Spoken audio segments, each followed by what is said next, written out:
आज का मेरा नया टॉपिक है टिश्यू। टिश्यू क्या होते हैं, व्हाट इज़ टिश्यू, टिश्यू के टाइप्स क्या होते हैं, उनका फंक्शन क्या होता है, उनका स्ट्रक्चर कैसा होता है और हमारी बॉडी में किस प्रकार से सभी टिश्यूज़ बटे गए हैं। तो टिश्यू को समझने से पहले ये पता होना चाहिए कि सेल क्या होती है, सेल से टिश्यू कैसे बना, टिश्यू से ऑर्गन कैसे बना और ऑर्गन से ऑर्गन सिस्टम कैसे बना। तो सेल क्या होती है, अपन बचपन से पढ़ते आ रहे हैं। सेल क्या होती है, एक क्रियात्मक और रचनात्मक इकाई है हमारी बॉडी की।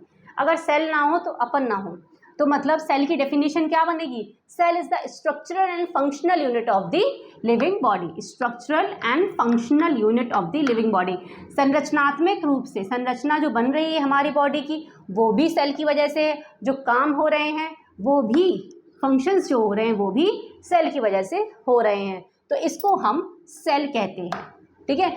जब बहुत सारी सेल्स मिलती हैं, जब बहुत सारी सेल्स मिलती हैं जिनके फंक्शन सेम होते हैं, उनका स्ट्रक्चर सेम होता है, उनको हम टिश्यू कहते हैं। क्या कहते हैं उनको, टिश्यू कहते हैं। इसकी डेफिनेशन देखिए आप, group of cell having similar function, मतलब वह कलेक्शन सेल का वह कलेक्शन जिसके पास सेम फंक्शन होते हैं, जिसके पास एक ही काम होता है, एक ही जैसा काम होता है, उनको हम टिश्यू कहते हैं। अब टिश्यू से ऑर्गन, ऑर्गन क्या होते हैं, ऑर्गन मतलब जब बहुत सारे टिश्यूज़ मिलते हैं। टिश्यूज़ 4 प्रकार के होते हैं, हम आगे पढ़ेंगे। एपिथेलियल टिश्यू,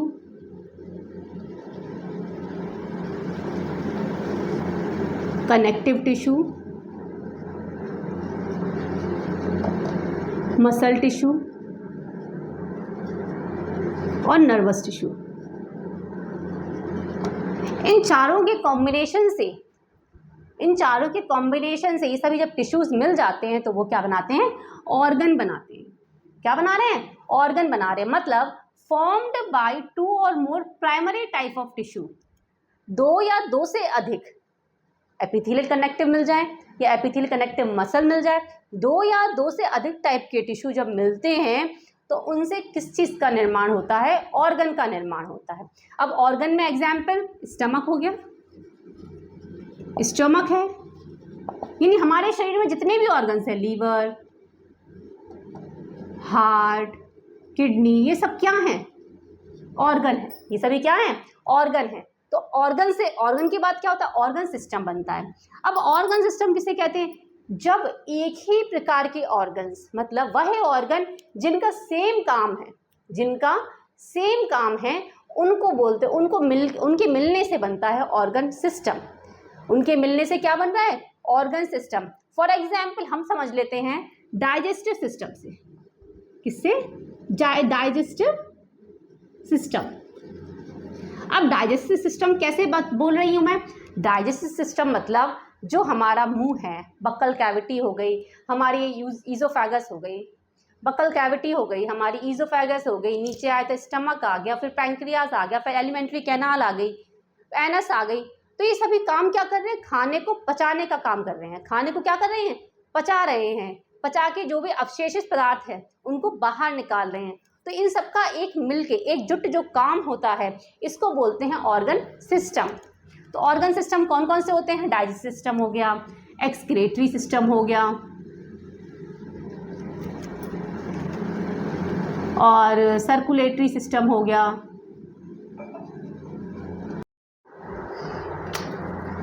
तो हमने कितना पढ़ लिया है, हमने पढ़ लिया है, लोकेशन पढ़ लिए है, कैरेक्टरिस्टिक्स पढ़ लिए हैं, टाइप और स्ट्रक्चर पढ़ लिया है, फंक्शंस पढ़ लिए हैं। अब मेन पढ़ेंगे टाइप्स, कितने टाइप के एपिथेलियल टिश्यूज होते हैं। वैसे एपिथेलियल टिश्यू को 2 टाइप में बांटा गया है, एक सिंपल एपिथेलियल टिश्यूज और एक स्ट्रेटिफाइड एपिथेलियल टिश्यूज, ठीक है। सबको हम बारी बारी से पढ़ेंगे।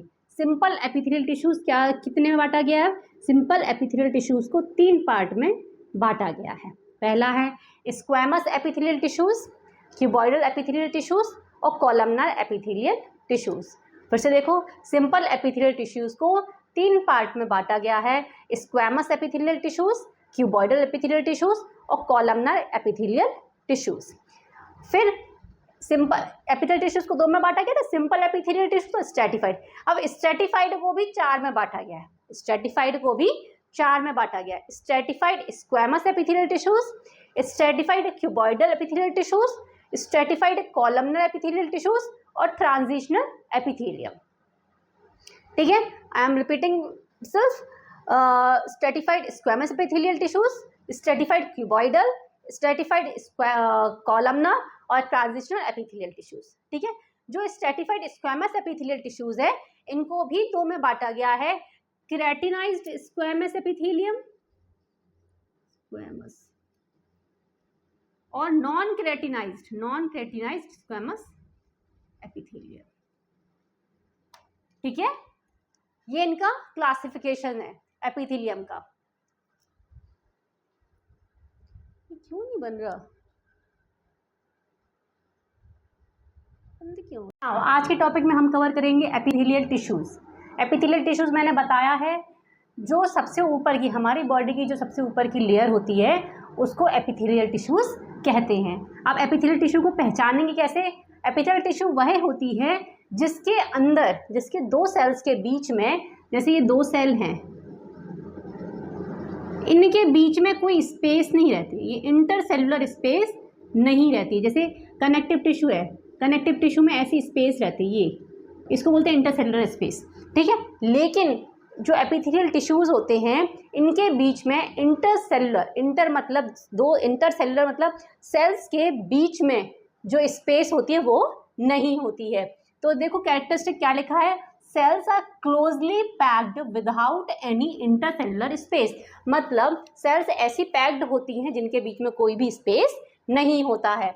और दूसरी बात, lie on basement membrane, base, एक बेस होता है उसमें क्या रहती है, लाई रहती हैं, बैठी रहती हैं। ठीक है, ये बेसमेंट मेम्ब्रेन है, इसके ऊपर से सेल की लेयर चल रही है। ठीक है, तो lie on basement membrane. Location कहाँ कहाँ ये पाई जाती हैं? लोकेशन में देखेंगे फाउंड इन कब, सबसे मेन जो हमारे शरीर का जो ऊपरी जो स्किन आपको दिख रही है, ये जो स्किन दिख रही है, जितनी स्किन दिख रही है वो सभी एपिथेलियल टिश्यूज़ की बनी होती है। पूरी स्किन एपिथेलियल टिश्यूज़ की बनी होती है। संग में जितने भी बॉडी ऑर्गन होते हैं, जितने भी, जैसे अपना स्टमक हो गया, लीवर हो गया, किडनी हो गई, जितनी भी हैं, इनकी इनर मोस्ट लेयर, सबसे अंदर की लेयर एपिथेलियल टिश्यूज़ की बनी होती है। संग में जो ग्लैंड्स होती हैं, जो भी ग्लैंड्स होती हैं, ग्लैंड्स मतलब अपनी थायराइड ग्लैंड हो गई, अपनी पैंक्रियाटिक ग्लैंड हो गई, ये सभी जितनी ग्लैंड्स होती हैं ना, वो सभी एपिथेलियल टिश्यूज़ की बनी होती हैं।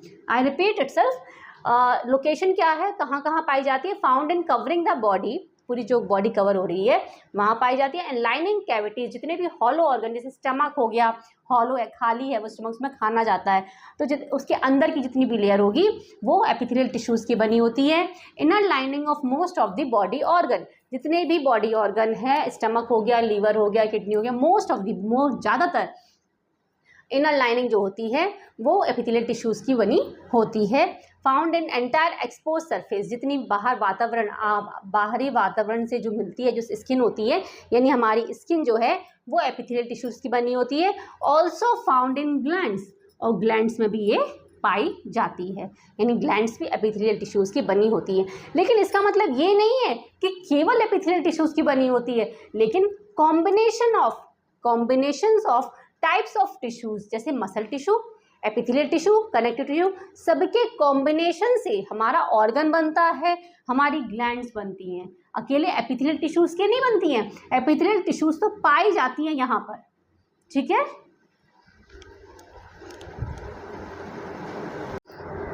नाउ एपिथेलियल टिश्यूज़ में हमने क्या क्या पढ़ लिया? उसके कैरेक्टरिस्टिक्स पढ़ लिए, हमने उसका लोकेशन पढ़ लिया, कहाँ कहाँ एपिथेलियल टिश्यूज़ पाई जाती हैं। अब हम उसके कार्य पढ़ रहे हैं, मतलब फंक्शंस पढ़ेंगे। तो role of defence and protect body organ, body organ को क्या कर रही है? प्रोटेक्ट कर रही है। जैसे हमारी स्किन है, स्किन के जो स्किन है वो काहे की बनी है? एपिथेलियल टिश्यूज़ की बनी है। हमने बताया ना अभी, स्किन काहे की बनी हुई है? एपिथेलियल टिश्यूज़ की बनी हुई है। तो जैसे ही बाहर गर्मी है, जैसे अभी गर्मी चल रही है, तो गर्मी से हमारा जो स्किन है वो अडेप्ट हो रहा है, नहीं तो अगर हम धूप में जल जाएंगे। तो लेकिन क्या कर रहा है? स्किन कैसे हो रही है? अडेप्ट हो रही है कि हमारे शरीर है उससे उसको फ़र्क ना पड़े बाहरी एनवायरनमेंट से। ठीक है ना, सर्दियाँ होती हैं तो हमारे रोंगटे खड़े हो जाते हैं, जिससे क्या होता है? एक ब्लैंकेट नुमा हमारा स्ट्रक्चर हमारे बॉडी पर एक लेयर बन जाती है, जिससे हमारा शरीर गर्म बना रहता है। तो ये क्या कर रहा है? हीमोस्टेसिस का काम कर रहा है और ये कौन कर रहा है, एपिथेलियल टिश्यूज़ के लेयर के कारण हो रहा है। अब ये है दूसरा है secret gastric juice in stomach. Stomach के अंदर गैस्ट्रिक जूस वह जूस होता है जो हमारे खाने को पचाने का काम करता है।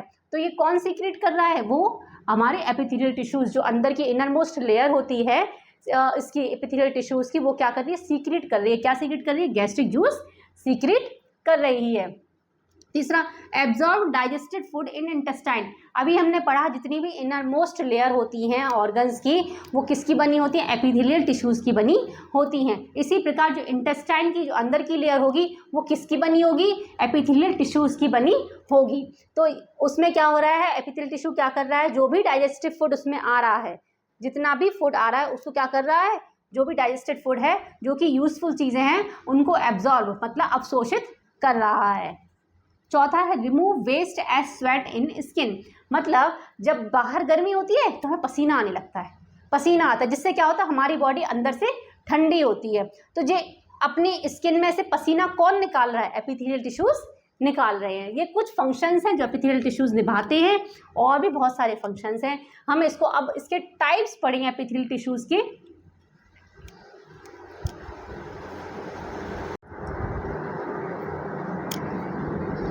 ये स्ट्रक्चर है किसका, एपिथेलियल टिश्यूज़ का ये स्ट्रक्चर है। इसमें ये जो लेयर है ये सिंगल लेयर की होती है, सिंगल लेयर है, ठीक है। ये बाहर की न्यूक्लियर मेम्ब्रेन हो गई, ये न्यूक्लियस हो गया, साइटोप्लाज्म हो गया, ये सब मैं पढ़ा चुकी हूँ, ठीक है। और ये किस पे रखी हुई है, ये बेसमेंट मेम्ब्रेन पर रखी रहती है, ठीक है, बैठी रहती है, लाई ऑन बेसमेंट मेम्ब्रेन, ठीक है। ये फ्री अप स्पेस है, मतलब जो हमारा ऊपर का हिस्सा दिख रहा है ना, ये फ्री अप स्पेस है। तो हमने टाइप्स पढ़े, टाइप्स दो टाइप के होते हैं एपिथेलियल टिश्यूज़ के, एक सिंपल एपिथेलियम और एक स्ट्रेटिफाइड एपिथेलियम। अब दोनों को कंपेयर करके पढ़ेंगे ताकि जल्दी याद हो सके हमको। तो सिंपल एपिथेलियम क्या होती है, एक सिंगल लेयर की सेल है। क्या है, एक सिंगल लेयर की है, जैसे ये ऐसी एक सिंगल लेयर, ठीक है, ये सिंगल लेयर की सेल होती है। जबकि स्ट्रेटिफाइड कैसी होती है, सेवरल लेयर, कई लेयर्स ऑफ वेरियस शेप्स, अलग अलग शेप्स की सेल्स होती हैं, इनको बोलते हैं स्ट्रेटिफाइड एपिथेलियम। और जो सिंगल लेयर की जिसमें एक ही टाइप की सेल्स होती हैं उनको बोलते हैं सिंपल एपिथेलियम, ठीक है। सिंपल एपिथेलियम कहाँ कहाँ पाया जाता है, found on absorptive secretory surface. जितने भी एब्जॉर्प्टिव, जो एब्जॉर्ब करते हैं, एक्सक्रीट करते हैं, सीक्रेट करते हैं, वहाँ पर ये सभी सेल्स पाई जाती है, सिंपल एपिथेलियम की सेल्स पाई जाती है। मोस्टली ये बोल सकते हैं जो इनर मोस्ट ऑर्गन सिस्टम की जो इनर मोस्ट लेयर होती है वहाँ सिंपल एपिथेलियम पाई जाती है। उसी प्रकार अगर स्ट्रेटिफाइड एपिथेलियम की देखे जाए तो ये सेवरल लेयर की बनी होती हैं, खूब सारी लेयर्स होती हैं और अलग अलग शेप्स की रहती हैं जिसमें सेल्स, ठीक है। और इसमें क्या होता है, जो जैसे ये सेल समझो, ये सेल है ऐसे बना हुआ है, ठीक है, ये क्या है, स्ट्रेटिफाइड एपिथेलियम टिश्यूज़ है, ठीक है, एपिथेलियम टिश्यूज़। तो क्या होगा, इसमें कंटिन्यूस सेल डिवीजन होता है। कहाँ सेल डिवीजन होता है, सबसे नीचे वाली लेयर पे, ये वाली जो लेयर है ना, ये वाली लेयर, इसमें कंटिन्यूस सेल डिवीजन होता है। सेल डिवीजन होगा, सेल्स बनेंगी, तो ये जो सेल्स नई बनेगी ना, तो ये इन सेल्स को धक्का देंगी, क्या करेंगी, ऊपर की तरफ धक्का देंगी। तो जब ये ऊपर की तरफ धक्का देंगी तो जो एक लेयर, जो सबसे अपर मोस्ट लेयर होती है, उसमें क्या होती है, सेल झड़ती हैं। सेल का भी एक जीवन होता है, सेल के जीवन खत्म होने पर वो सेल झड़ जाती है। तो ये ऊपर जाएगी, नई सेल्स बनेगी, जो पुरानी सेल्स कैसी होती जाती हैं, झड़ती जाती हैं, गिरती जाती हैं। तो क्या लिखा है, continuous cell division in the lower layer and pushes the cell to the nearer surface where they shed. उस सरफेस तक पहुंचती हैं जहां पर सेल्स झड़ती हैं। इसमें बेसमेंट मेम्ब्रेन एब्सेंट रहती है, और इसमें बेसमेंट मेम्ब्रेन पहले भी पढ़ चुके हैं, बेसमेंट मेम्ब्रेन प्रेजेंट होती है, बेसमेंट मेम्ब्रेन प्रेजेंट होती है, ठीक है, बेसमेंट मेम्ब्रेन प्रेजेंट होती है। इसमें बेसमेंट मेम्ब्रेन पाई जाती है, इसमें बेसमेंट मेम्ब्रेन नहीं पाई जाती है। इसका मेन फंक्शंस क्या होते हैं, protect underlying structure from the mechanical wear और टियर। जो भी कटने, जो भी प्रॉब्लम, यानी किसी भी मैकेनिकल टीयर, कोई जैसे भूसा ही मार तो लग जाएगी, लेकिन ये क्या कर रही है, प्रोटेक्ट कर रही है हमारी बॉडी को। कौन कर रही है protect, stratified epithelium tissues protect कर रहे हैं।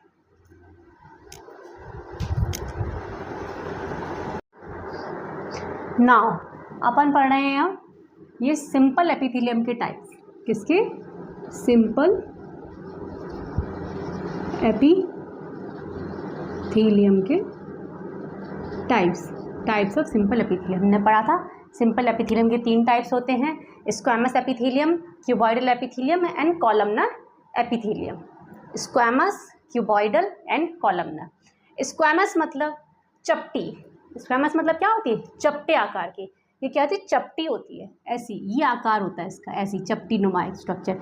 इसमें एक न्यूक्लियस होता है और पतली शीट होती है और बेसमेंट मेम्ब्रेन पर ये रखी होती है। क्या लिखा है, cells are thin, flat and irregular cells, यानी इनका कोई शेप नहीं कहा जाएगा कि किस शेप की होती है।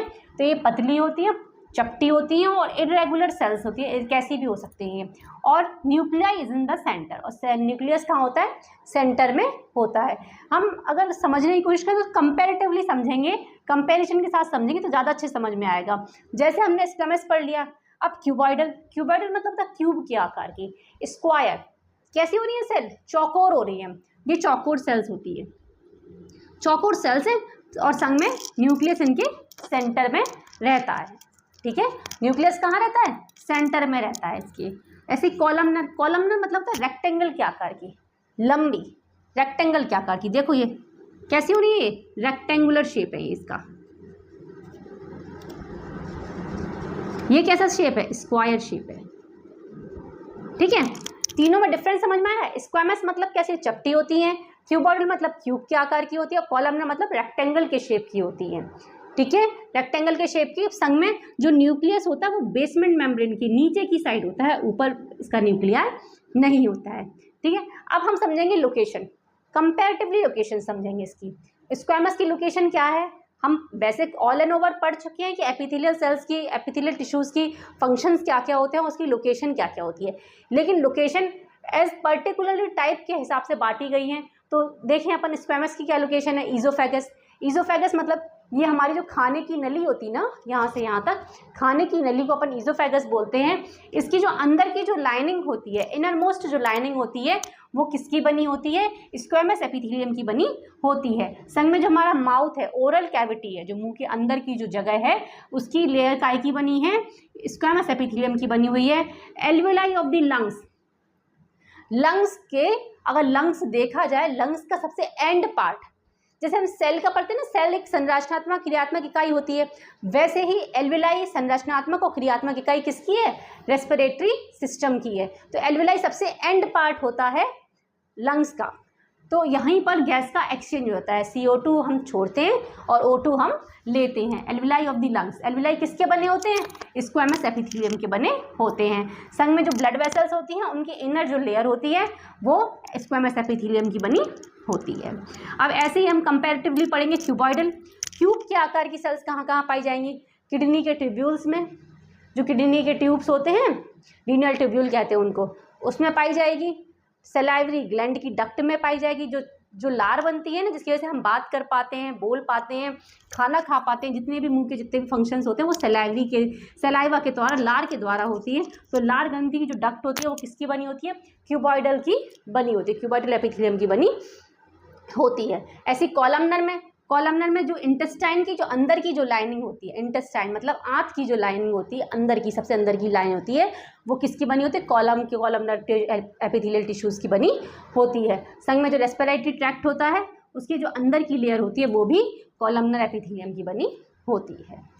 ठीक है, इतनी बात क्लियर है, स्ट्रक्चर समझ में आया, लोकेशन समझ में आई। अब फंक्शन क्या है, इसी पे बेस्ड है बिल्कुल। देखो, protect the underlying tissue from injury and germs. क्या कर रहा है स्क्वैमस एपिथेलियम, जो अंडरलाइंग टिश्यू हैं, जो जैसे ईजोफेगस के टिश्यूज़ हैं, लाइनिंग ऑफ द माउथ, उसके अंदर अंडरलाइंग और जो अंदर जो टिश्यूज़ हैं, इसके अलावा जो टिश्यूज़ हैं, उनको क्या कर रहा है, प्रोटेक्ट कर रहा है। किससे प्रोटेक्ट कर रहा है, इंजरी से और जर्म से प्रोटेक्ट कर रहा है। संग में एल्विलाई में क्या हो रहा है, exchange of gases takes place. तो एक्सचेंज कहाँ हो रहा है, एल्विलाई में हो रहा है। कौन कर रहा है, ये स्क्वैमस एपिथेलियम के द्वारा हो रहा है। संग में मटेरियल का जो एक्सचेंज होता है, सेल्स और material exchange between cells and blood vessel, ठीक है। ब्लड वेसल्स और सेल के बीच में जो मटेरियल का एक्सचेंज होता है ना, जैसे जो प्रोटीन है, कार्बोहाइड्रेट है, वो सेल से कैपिलरीज में जाना और कैपिलरीज से, हाँ, सेल से कैपिलरीज में जाना। तो ये कौन कर रहा है, ये कौन किसके द्वारा हो रहा है, स्क्वैमस एपिथेलियम के द्वारा हो रहा है। ऐसे ही क्यूबॉइडल क्या कर रहा है, मैकेनिकल सपोर्ट दे रहा है, यानी ताकत दे रहा है। ताकत कौन दे रहा है, क्यूबॉइडल एपिथेलियम टिश्यूज दे रहे हैं। और संग में ये जो ग्लैंड होती हैं, जो एपिथेलियल टिश्यूज होते हैं, क्यूबॉइडल एपिथेलियम टिश्यू, ये क्या होते हैं, फोल्ड हो जाते हैं। फोल्ड होके क्या बनाते हैं, ग्लैंड बनाते हैं। क्या बनाते हैं, ग्लैंड बनाते हैं। जो ग्लैंड बनाते हैं उनको बोलते हैं ग्लैंडुलर एपिथेलियम, ग्लैंडुलर एपिथेलियम, ठीक है, ग्लैंडुलर एपिथेलियम बोलते हैं, ठीक। अब कॉलमनर, कॉलमनर में का फंक्शन हो क्या होता है, हेल्प इन एब्जॉर्प्शन, अवशोषित करने में, एक्सक्रीशन मतलब निकालने में, और सीक्रेट करने में यानी निकालना। एक्सक्रीशन मतलब बाहर निकालना, सीक्रेट मतलब रिसाव होना। एक्सक्रीशन भी करता है, सीक्रेशन भी करता है, एब्जॉर्प्शन भी करता है, एक्सक्रीशन भी करता है और सीक्रेशन भी करता है। कौन करता है, कॉलमनर एपिथेलियम करता है। इतनी बात क्लियर हो गई। सिंपल एपिथेलियम के 3 टाइप थे, स्क्वैमस एपिथेलियम, क्यूबॉइडल एपिथेलियम और कॉलमनर एपिथेलियम, ठीक है। इनके कैसे होते हैं, स्ट्रक्चर कैसे होते हैं, इसका स्ट्रक्चर चपटा होता है, ये क्यूब के आकार की सेल्स होती हैं और ये रेक्टेंगल के आकार की सेल्स होती हैं। स्क्वैमस एपिथेलियम इजोफेगस में, माउथ में, एल्विलाई में और ब्लड वेसल्स में पाई जाती हैं। क्यूबॉइडल किडनी के ट्यूब्यूल्स में और सलाइवरी ग्लैंड में पाई जाती हैं। और कॉलमनर अपनी इंटेस्टाइन में और रेस्पिरेटरी ट्रैक्ट में पाई जाती हैं, ठीक है। स्क्वैमस किस में पाई जाती है, क्या करता है, प्रोटेक्ट करता है, और जो अंदर जो टिश्यूज़ है, अंडरलाइन टिश्यूज़ हैं, उनको इंजरी और जर्म से बचाता है। संग में एक्सचेंज ऑफ गैसेस में हेल्प करता है। संग में जो मटेरियल का जो एक्सचेंज होता है सेल्स और ब्लड वेसल्स के बीच में, उनमें भी मदद करता है। क्यूबॉइडल में क्या होता है, क्यूबॉइडल क्या कर रहा है, ताकत दे रहा है, मैकेनिकल सपोर्ट दे रहा है वो, और संग में ग्लैंड्स बनाने में मदद करता है, जिसको बोलते हैं ग्लैंडुलर एपिथेलियम। कॉलमनर में ये क्या करता है, एब्जॉर्प्शन में भी मदद करता है, सीक्रेशन में भी मदद करता है और एक्सक्रीशन में भी मदद करता है। हमने सिंपल एपिथेलियम के टाइप्स पढ़ लिए हैं, अब स्ट्रेटिफाइड एपिथेलियम के टाइप्स हम पढ़ रहे हैं।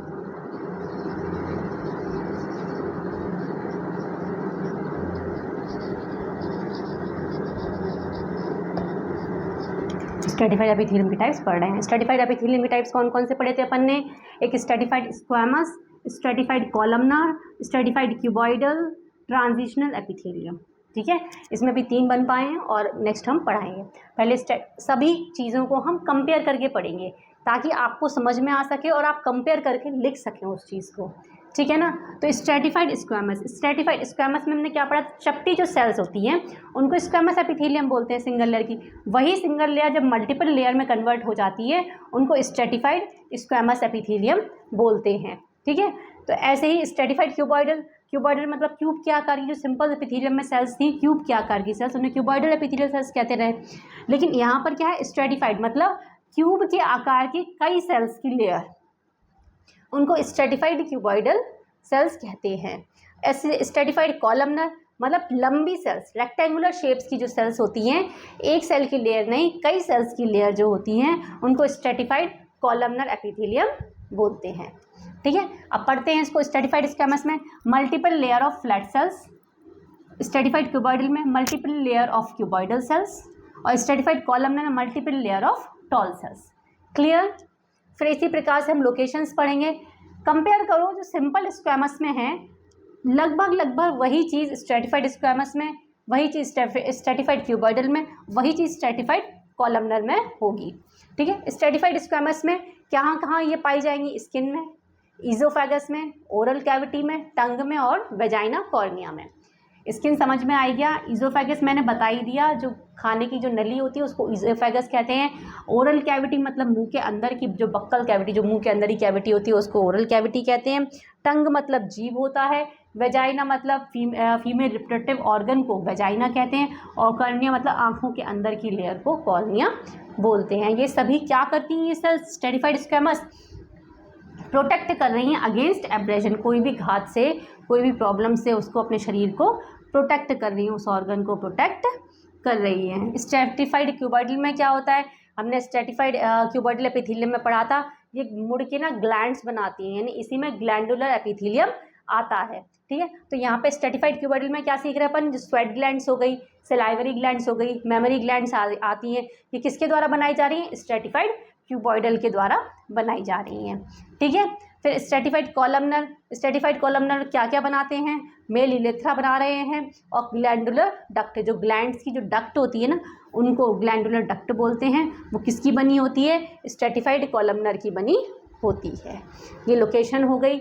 अब इसके फंक्शंस क्या क्या है, स्ट्रेटिफाइड स्क्वैमस का फंक्शन क्या है, सभी एपिथेलियम टिश्यूज़ जितने भी होते हैं उनका मेन काम होता है प्रोटेक्ट करना, ठीक है। तो स्ट्रेटिफाइड स्क्वैमस क्या कर रहा है, प्रोटेक्ट कर रहा है किसी भी बाहरी घात से, ये भी प्रोटेक्टिव टिश्यूज़ है, ये भी प्रोटेक्ट कर रहा है, और ये सीक्रेट भी करता है। अब ये स्ट्रेटिफाइड एपिथेलियम का लास्ट टाइप है ट्रांजिशनल एपिथेलियम। ट्रांजिशनल एपिथेलियम जिसमें कई लेयर होती हैं, एक तो सरफेस लेयर, बेसल लेयर, और बीच वाली लेयर को बोलते हैं इंटरमीडिएट लेयर, ठीक है ना। स्ट्रक्चर कैसा होता है, composed of several layer of pear shaped, pear के आकार की होती है, pear shaped cell which are very elastic, जिसमें बहुत ज़्यादा खिंचाव होता है, and have the capacity of dividing themselves, और खुद को डिवाइड करने की क्षमता इसके अंदर होती है। कैसी सेल होती है, इसमें कई पियर शेप्ड कई सेल्स की लेयर बनी होती हैं, जिसमें से इसमें क्या खास बात होती है, ये इसमें इलास्टिसिटी यानी खिंचाव बहुत होता है, और इसमें डिवाइड होने की, खुद में डिवाइड होने की कैपेसिटी होती है। लोकेशन कहाँ, सबसे मेन लोकेशन इसकी होती है यूरिनरी ट्रैक्ट, जो हमारा ब्लैडर होता है, यूरिनरी ब्लैडर जिसमें बाथरूम बनती है, वहाँ पर इसकी लाइनिंग होती है, ये वहाँ पाया जाता है। इसका फंक्शन क्या हुआ, इसका फंक्शन हुआ जो यूरिन होती है, जो ब्लैडर में जो यूरिन भरती है उसको कॉन्ट्रैक्ट करना, बाहर निकालना, और उसको फिर से फिल करना, ये किसका काम होता है, ये किसके द्वारा होता है, ये ट्रांजिशनल एपिथेलियम के द्वारा होता है। Allow the urinary organ to expand and stretch, जो यूरिनरी ब्लैडर कह लो या फिर ब्लैडर, ठीक है ना, ब्लैडर हो गया या फिर ऑर्गन हो गया, जिसमें क्या क्षमता होती है, एक्सपेंड होने की, फैलने की और सिकुड़ने की। किस चीज़ की क्षमता होती है इसमें, फैलने की और सिकुड़ने की क्षमता होती है, ठीक है, सिकुड़ने की क्षमता इसके अंदर होती है। ये हमारा लास्ट पॉइंट था, ट्रांजिशनल एपिथेलियम कितने टाइप के थे, स्ट्रेटिफाइड 4 टाइप के पढ़े हमने, stratified squamous, stratified columnar, stratified cuboidal और ट्रांजिशनल एपी। आज के लिए बस इतना ही। अगर कुछ समझ में नहीं आया हो तो आप मुझे मैसेज कर सकते हैं, पूछ सकते हैं। अब मैं नेक्स्ट लेक्चर समझाऊंगी कनेक्टिव टिश्यूज़। होप आप लोगों को सब कुछ समझ में आ गया होगा। धन्यवाद।